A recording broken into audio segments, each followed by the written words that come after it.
Hey guys, I'm Stephanie and this is Steph's Stove, and today we're going to be making a sweet treat that is really an old-fashioned dessert that I hope you enjoy. It's very much of a spin on a pecan pie, but it's wonderful for those of you that maybe have a nut allergy or just don't care for pecans. I can't imagine, but there are people out there. And this is a scrumptious pie. It's called an oatmeal pie. So let's get ready and I'm going to show you how to make a wonderful, delicious, and very yummy oatmeal pie. Here we go. Alrighty, to get our pie started, we are going to start with a pre-made pie crust, and I made this just a little while ago and popped it in the freezer so it could kind of set up just a little bit before we cooked it. And I'm going to come in and dock it and just kind of take a fork and just kind of pop over the bottom just so it doesn't rise up too much. We don't want it to puff up. We want to create some air holes. I'll push this down. It looked like I had it a little uneven, but it shows that it's homemade. So, and if you're not sure how to make your own pie crust, I'll pop a link on there. It's the old pie crust. Super, super simple. You make it in the pan. Can't get much easier than that. Or you can always buy a frozen pie shell. Either is fine. So I'm just going to poke that and dock it all around.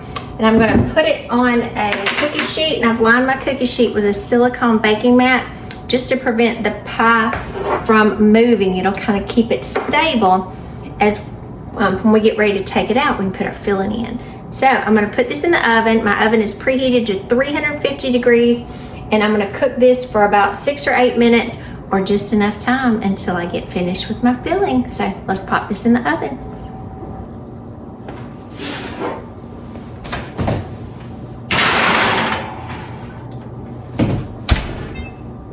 Alrighty, to get this pie started, I'm going to do this at the table, and I'm going to show you how easy this is to make. Got a lot going on my stove today, so I'm actually going to be just making this over here. You can blend this by hand if you have a hand mixer. I'm going to be using an immersion blender. That's my preference, or you can do it with a stand mixer. Either is fine, but again, I'm going to be using the immersion blender today, and I'm going to mix this in my large batter bowl. So to start off, we are going to crack 4 large eggs, and I'm going to crack my eggs one at a time. And again, I prefer to do this. Some of you will go ahead and crack them all, but I'm going to crack them one at a time and put them in, because whenever I'm doing a pie or anything of this nature, cake, baking related, I do like to do them individually or do them in a separate bowl, because if one of your eggs is bad, and I know you may have heard me say this for those of you that watch me hundreds of times, if one of the eggs is bad and you've got them all in there together, your whole mixture is bad. And it doesn't happen that often, but it does happen, because even last week I was making something and one of my eggs just didn't look good. So I didn't want to ruin everything and I actually had to start over, because it was my first egg in there, so I just had to get rid of that. So I'm going to actually just whisk these up by hand really quick, so I'm going to blend it together. And then I'm going to take my immersion blender, because we want these kind of fluffy. Well blended. Got a little fluff to them. And you can see that they're kind of little fluffy, little bubbly at this point, and that's what we want. Got some bubbles going on. All right, I'm gonna set that to the side. Actually, I'll put this in this paper towel right here. I'm like a big fan of paper towels in my house. You could ask my husband. I love some paper towels. All right, so after we add our eggs here, the next thing we're going to do, we're going to start blending in our sugars. And we're going to use 2 different sugars in here. We are going to use a granulated sugar, which we are going to use 1/4 of a cup, regular white granulated sugar. Already got this measured out. And then we are also going to use in here 3/4 of a cup of light brown sugar. And when you're measuring your brown sugar, you're always wanting to pack it. In other words, just press it very firmly into your measure so that it is an exact. You don't want it a loose measure. Granulated sugar, you can do loose. Brown sugar is packed. Blend these together.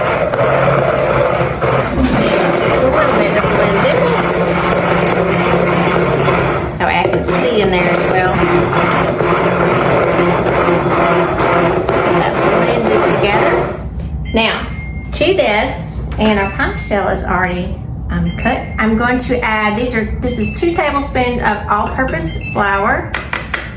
Blend that in together, make sure it's mixed well.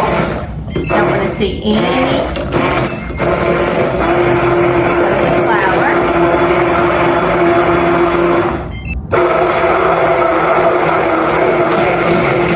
Alright, I don't think I see any more flour, so we're good at this point. Be careful so it doesn't fall over. And then we're going to add some cinnamon in here for some good flavor. And I'm going to use in here, so you can open this up, just ground cinnamon. I don't want to spill. Oh, I love the smell of cinnamon. We're going to add a teaspoon of ground cinnamon in here. You can just go in. Now, you can kind of be very precise with this, or you can kind of have it a little heaping teaspoon. That's fine. A lot of times when I'm using cinnamon, I have a heaping teaspoon because I like cinnamon. These are my most favorite spices. I'm just going to blend this together, and you're just blending to incorporate after each addition.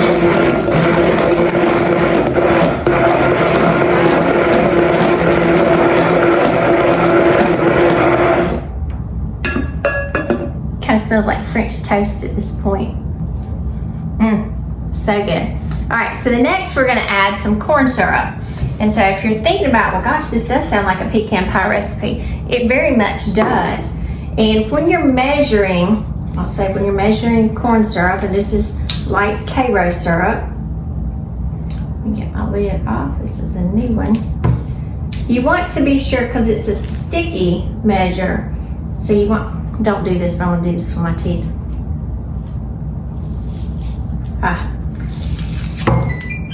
I know you shouldn't do that. The dentist probably would cringe if he saw me doing it, but it happens.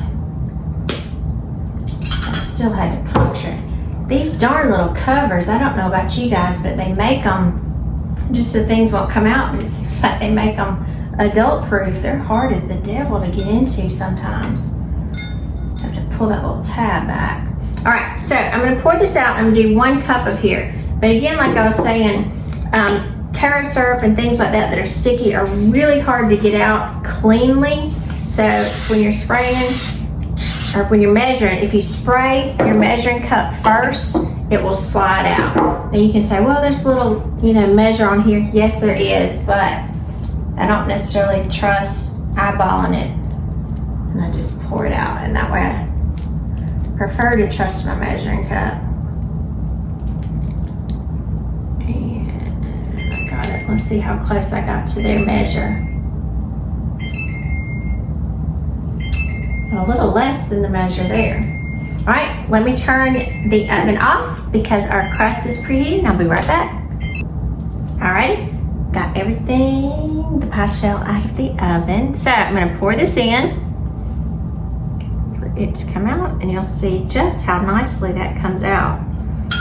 Kind of go around just a little bit. See how clean that comes out? Love when it's sprayed every time. It's just so easy. Perfectly easy each time. All right, we're gonna blend. Again, after each addition, we're gonna blend.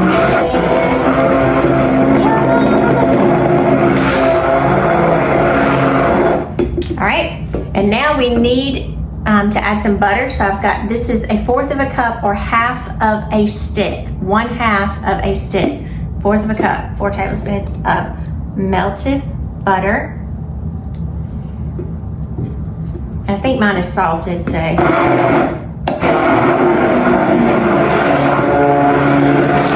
Mix that together. All right, after we have that blended, then we're going to add some vanilla.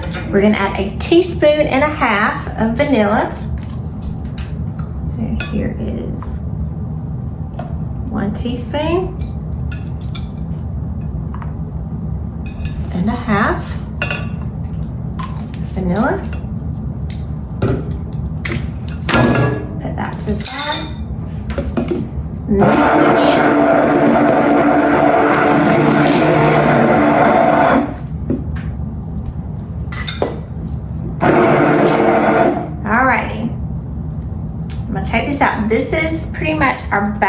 texture. And as I said, it's an oatmeal pie, so you gotta think what's coming next. We got to have the oatmeal. So let me put that to the side.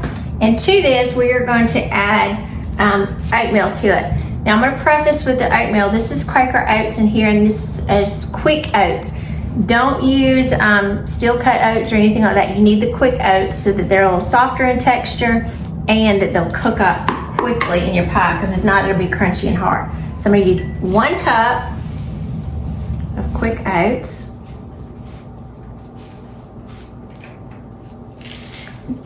It's a little over, but we'll go with that. Didn't level it, but that's fine. And then I'm just going to mix this. Add a fork here to the side, so I'm just going to kind of mix this to incorporate. Do not do this part with the blender because you don't want to damage your oats. Now, if you are someone, if you like raisins or anything like that, and you really wanted this like an oatmeal raisin pie, you can put some raisins in there. You can put some regular raisins, some golden raisins. Probably some dates will be really good in there as well. But we're just gonna leave it as is. So I'll take this out. We're gonna go back over to the counter and we're gonna get this in our pie shell and get this bacon. So let's go back over to the counter now. All right, we're back over at the counter and we've got our pie crust that we've taken out of the oven. Remember, we just pre-docked it and pre-baked it. So we are going to pour our mixture, and it is gonna be rather full, so that's why I did go ahead and put this on the silicone baking tray. Because remember, I do not want the pie to move around. All right, there we go. Now, we're going to pop this in the oven. Remember, it's already been preheated to 350 degrees. So we're gonna cook it at 350 degrees for about 45 minutes, possibly an hour, depending on your oven cook time. And what we're looking at is the center to be set, but not to be wiggly or jiggly. Okay, so let's get it in the oven. Need my pot holders. Here we go. And again, we're going to be very careful with this pie. Very careful.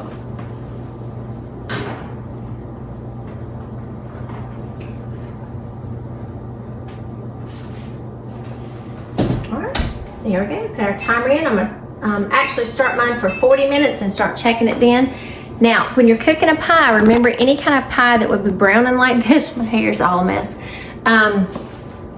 You might want to check it halfway through the cooking process just to be sure that the top of it isn't getting too brown. And if it is, remember you can always place a piece of aluminum foil, tin foil, or a piece of parchment paper over the top to prevent your top from getting too brown too quickly before the rest of the pie is ready. So we're going to check it back in about 40 minutes and see what we're looking like. All right, our timer's going off and it has been 40 minutes, so we're gonna check it and see what it looks like. And as you can see, it is so pretty. So I'm gonna kind of give it a little shake. And if you can see, it's still jiggly in the middle, so it's not ready. We need at least 10 more minutes. So I'm gonna put it back in, push it back in, and I'm gonna reset the timer for 10 minutes. We'll check it in 10 minutes. All righty, our timer's going off. And so at this point, we have been cooking for 50 minutes. So I'm going to open the oven. Let me pull you down so you can see a little bit. And we're going to give it kind of a little shake to see what the center is looking like. And I can already tell it's firm. So we are ready. Look at that. And you can see it's got just a barely, oh, look, I put that down, it's hot. A barely bit of a wiggle at this point. So let's come in a little bit closer and look at that beautiful, beautiful oatmeal pie. Now, this particular pie needs to cool completely. When I say completely, not like in 30 minutes, but it does need to cool at least 3 hours, if not longer. Overnight is truly the best. So we're gonna let this sit overnight, let it cool completely, and then we're going to slice it up and give it a taste. Isn't that a beauty? Look at that goodness. Can't wait to dive in. Alrighty guys, our oatmeal pie has been in the refrigerator. I actually left mine overnight. So I'm going to get ready and slice it up, and we're going to taste and look at this beautiful, decadent, old-fashioned oatmeal pie. So let's slice it up. Here we go. give it a good slice. Look how pretty it is. Now it did crack a little bit on the top, but that's normal as it cools. And if you notice, it was a little puffed up when it came out of the oven, and obviously it will come down just a little bit. So I'm gonna come in and get this nice little oatmeal crunch that's on the top. Oh, this looks so good. So I'm gonna go all the way in. Oh, so good. So good.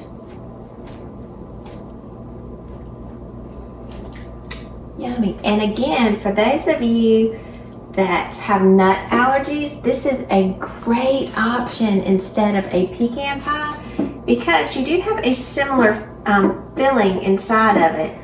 So if it's you've never been able to enjoy a pecan pie, which is so delicious, because of nut allergies, this is, like I said, such a great alternative for you because it's nut free.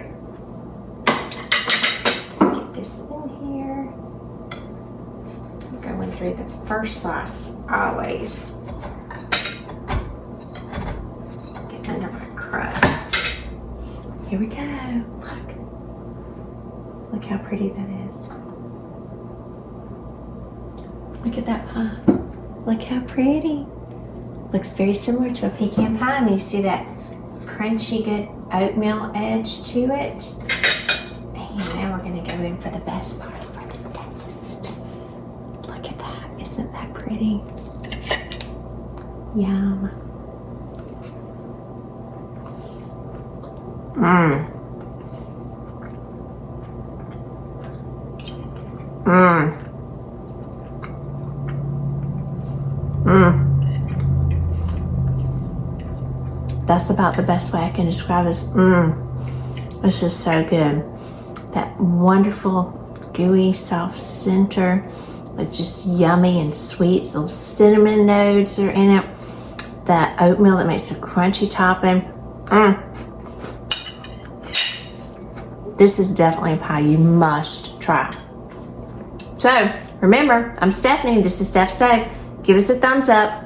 Click that subscribe button for more great content like this. And remember, we're making memories one dish at a time. Thanks for watching.